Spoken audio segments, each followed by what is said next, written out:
जनता के हक की आवाज ग्रामांचल न्यूज के साथ। ग्रामांचल न्यूज में आपका स्वागत है।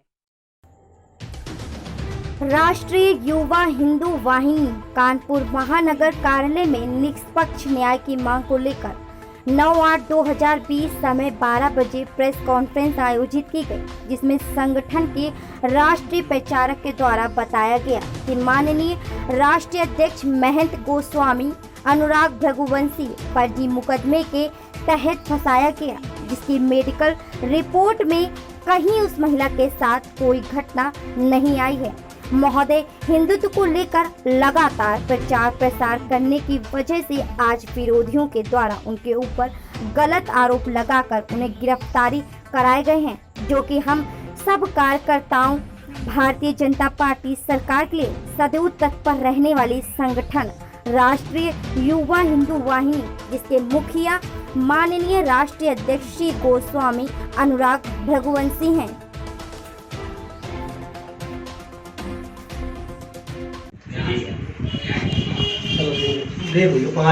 अरे चलो ठीक है।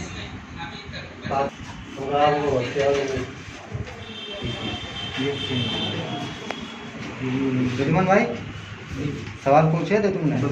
पूछो तो बोलियो। दाग दो स्टार्ट। क्या मामला है, किस मामले के लेकर प्रेस कॉन्फ्रेंस? राष्ट्रीय हिंदू वाहिनी कानपुर महानगर में आज निष्पक्ष जांच की न्याय की मांग को लेकर हमने इस प्रेस कॉन्फ्रेंस को आयोजित की है। 19/7/2020 को मथुरा में एक संतों के सम्मान को लेकर, पुलिस के सम्मान को लेकर कार्यक्रम किया गया था, जो एक बैठक की तरीके आयोजित किया था, जिसमें कुछ अराजक तत्व आकर और गलत तरीके से वहां पर आरोप लगाने लगे। पुलिस प्रशासन भी वहां पर थी, वो खुद साक्ष्य देगी कि हम सत्य हैं या नहीं। उसके बाद राष्ट्रीय अध्यक्ष जी मंच से उतरे नहीं, उतरने के बावजूद भी उस महिला ने 307, 354B का मुकदमा दर्ज करा दिया। 307 मुकदमा तब दर्ज होता है जब किसी हथियार से हमला किया जाए या गंभीर चोट लगी हो। उसके मेडिकल रिपोर्ट हमने दे दी है, आप सभी को उपलब्ध करा दिया है कि कहीं भी उसके कोई भी हत्या का वो प्रयास नहीं किया गया। गलत मिलीभगत से और विपक्ष की देखते हुए थाना अध्यक्ष एसओचओ हाईवे उनकी भी रिकॉर्डिंग है, मैं उनको उपलब्ध कराऊंगा। वो भी ये कह रहे थे कि ये फर्जी मुकदमा है, मगर कहीं ना कहीं विपक्ष की मिलीभगत से आज 307, 354 भी कुछ मुकदमे दर्ज कर दिए गए। क्या वो जो महिला ने जो आरोप लगाए हैं, तो क्या वो संगठन से पहले ही संबंधित थी? हाँ, संगठन से पहले वो प्रदेश कार्य समिति सदस्य थी। उनका जब उन्होंने वही हरकत पहले संगठन में की थी, हमारे संगठन के जियो में है 40,000 रुपया आजीवन सक्रिय सदस्यता की, ठीक, वो सदस्यता की रसीद ले गई और उन्होंने पैसा नहीं जमा किया। 3,60,000 का गमन किया। जब संगठन की कोर कमेटी बैठी और उनको निष्कासित किया, अल्टीमेट दिया, उसका भी लेटर है, उसका भी हम लोगों ने लेटर जारी किया, मगर जब वो पैसा नहीं दे पाई तो उसने ये आरोप लगाए। पहले उसने आरोप लगाए 3 लाख, फिर बोली 1 लाख।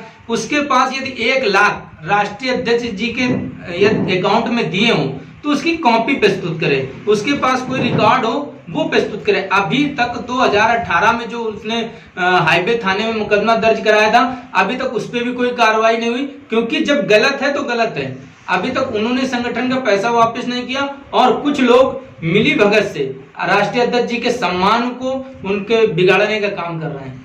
उस महिला के ऊपर संगठन की तरफ से क्या कार्रवाई की गई थी? संगठन की तरफ से कार्रवाई, उनको निष्कासित कर दिया गया था और उनसे कहा गया था कि यदि आप पैसा वापस कर दें, तो ये हो रहा था कि आज दे देंगे, कल दे देंगे, करा देंगे। इसलिए कोई संगठन के दायरे पे कुछ वो हुआ नहीं कि हम थाने में जाएं और कराएं। महिला का नाम सार्वजनिक करना चाहिए। हाँ, मैं सार्वजनिक करूंगा। जयश्री श्रीवास्तव एडवोकेट हैं और एडवोकेट होने के दम पे उन्होंने हाईवे थाने में मुकदमा दर्ज कराया और वहां के वकीलों का सहयोग लिया। कहीं ना कहीं न्यायपालिका में एक अधिकार है, यदि सभी अधिवक्ता मेरी लाइव को देख रहे होंगे, प्रेस कॉन्फ्रेंस को देख रहे होंगे, तो 307 का मुकदमा तभी बनता है जब किसी हथियार से हमला किया गया हो। अभी क्या बोलना चाहते हैं शासन प्रशासन से? शासन प्रशासन से यही बताना चाह रहा हूँ कि निष्पक्ष जांच, न्याय की मांग कर रहा हूँ। निष्पक्ष जांच करें और हमारे राष्ट्रीय अध्यक्ष जी को तत्काल रिहा करें इन सब मुकदमों से बरी करके। यदि वो ये नहीं करते हैं तो हम अगले ही हफ्ते माननीय मुख्यमंत्री आवास पर हम भूख हड़ताल पर बैठेंगे, जिसके कोई भी तारीख, कोई समय निश्चित नहीं होगा, समय निश्चित नहीं है, मगर हम भूख हड़ताल में की डेट हम डिक्लेयर कर देंगे अभी 2 ही 3 दिनों में। दिशा निर्देश हैं, उन दिशा निर्देशों के द्वारा आज कानपुर महानगर कार्यालय में वार्ता भी हुई और अन्य मुद्दों पर भी बात हुई। हम आप सबको रिपोर्ट दिखाने चाह रहे हैं। जैसे प्रशासनिक अधिकारी कह रहे हैं कि कोई सूचना नहीं थी, अनुमति नहीं थी, तो ये लेटर है जिसमें कानपुर शहर से लगाकर सभी जिलाधिकारी एसपी को सूचना दी गई थी कि 19 तारीख को माननीय राष्ट्रीय अध्यक्ष जी संतों के सम्मान को लेकर बैठक करने जा रहे हैं। तो यदि सूचना नहीं थी तो सुरक्षा व्यवस्था उपलब्ध कैसे हुई। उसके बाद ये रिपोर्ट है जो मेडिकल रिपोर्ट है मथुरा जिले की, जो जिसमें 307 कहने एक हल्की खरोंच है। वो तो पैर फंस जाने से मैट पे आ जाने पे हल्की खरोंच तो लगी जाती है, ऐसा तो नॉर्मल सभी के साथ होता है। कहीं से भी हमारे राष्ट्रीय अध्यक्ष जी के ऊपर कोई भी बात नहीं बनती है।